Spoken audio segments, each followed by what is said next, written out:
I never knew what I wanted to grow up to be.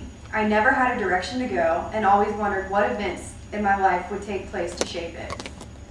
3 years ago, I was affected by a disease that I did not have. Until this happened, I did not realize something so intangible could have such a powerful essence in someone's life. There are days in my life that I feel guilty for feeling such grief for a disease that I did not have. My brother David was diagnosed with cancer when I was 15 years old. My grandpa and grandma were diagnosed when I was 16. The only fight I ever had with my brother still plays over and over in my head, a simple misunderstanding that left us silent for days.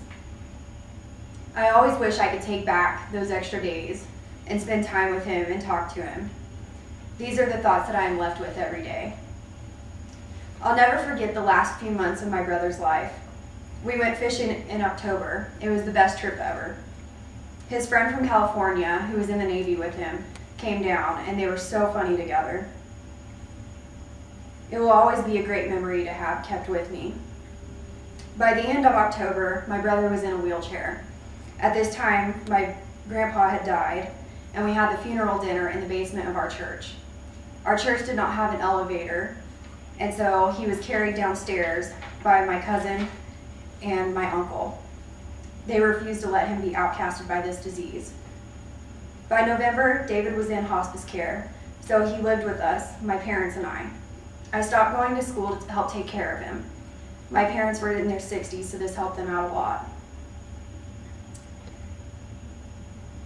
So it helped.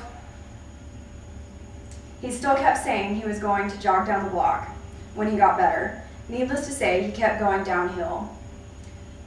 December 6th, my husband and I, boyfriend at the time, Ryan, rushed to Wichita to get my brother a morphine pump. At the time, we were still giving him medicine by mouth, and it made him really uncomfortable. The ladies at the clinic where we got the pump sent their sympathies with me. They knew about the events that were going to take place. When we got back, my brother was not doing very well. We got him on the morphine pump right away. He kept asking for help, and we didn't know what kind of help he needed. 8 hours later, my brother passed away. It was Pearl Harbor Day. Perfect for a Navy man.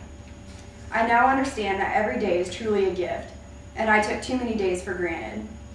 I still don't know where my life is going, but I know I'll get there being dignified and never giving up, just like my brother.